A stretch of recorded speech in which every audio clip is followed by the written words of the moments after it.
The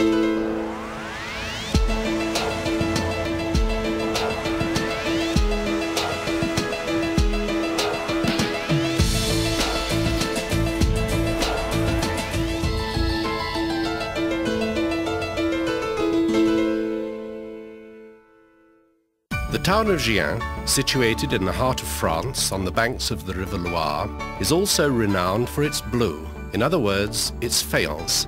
It was in 1821 that an Englishman, Thomas Hall, bought the buildings on the banks of the Royal River and established the first factory in Gien. Over the years, production never ceased to expand, and the types of pieces produced became more and more diversified. Among the pottery's numerous clients were royal courts, princely households, and aristocratic European families who ordered dinner services embellished with their coats of arms. From 1945, production turned towards less traditional pieces, which were better adapted to everyday life. Today, the Faïencerie is run by Louis Grandchamp and Bertrand Dombrine. It employs 230 people and has a turnover of 11 million euros. La Faïencerie de Gien manages every stage of manufacture. First of all, the substance. It is a mixture of clay, kaolin and ground sand, which is thinned with water, filtered, kneaded, and then pressed. Then, depending on its use, the clay either has the air removed from it or it is liquefied. The former for moulding for the manufacture of flat forms, such as plates, and the latter is used in casting for the manufacture of hollow forms. The pieces are then trimmed and cleaned to give a faultless finish. Some of them may have accessories added with the help of a special sealing clay. Once dry, they are put in a kiln for a first firing between 1160 and 1180 degrees Celsius.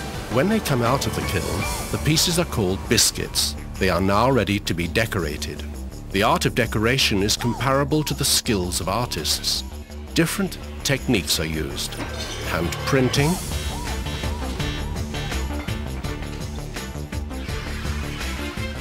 hand painting, a work of patience and minute detail,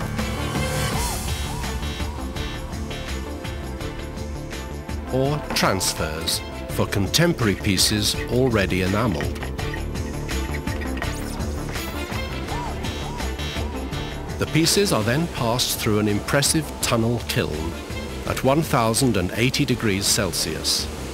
This firing enables the design to fuse with the clay. It also makes the pieces stronger and allows better cohesion between the enamel and the biscuit.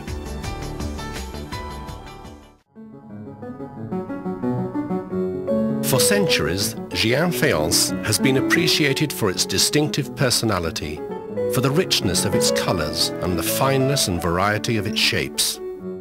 Gien Faience is an upmarket product.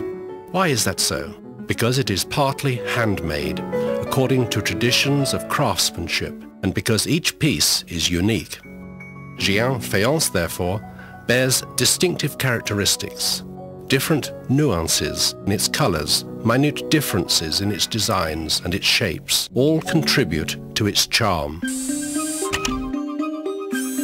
Faience is a porous substance which allows liquids such as water to penetrate. It also reacts to differences in temperature by expanding or contracting. It is therefore important to respect a few rules when using and cleaning it in order not to damage it. It can be used in a microwave for reheating food, but microwave cooking or defrosting should be avoided. It should never be used in a traditional oven or on a hob. Gien Faience can be washed in a dishwasher regularly. However, it is better not to leave it in soak or to wait too long before washing it.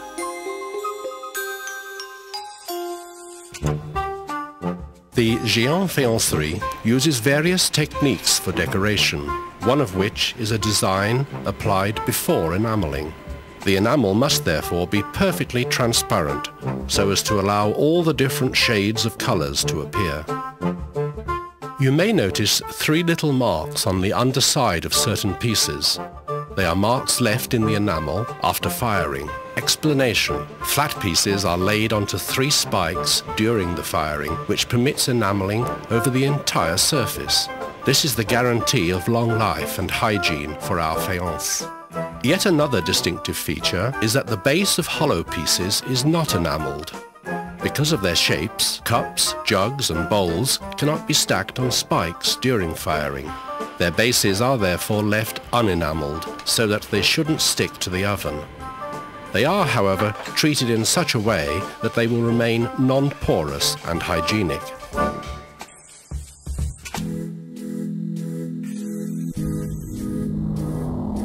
Slight color differences can be seen within the same design. In order to have a range of colors as wide as possible and as best suited to our faience, the tints are made in our own laboratories.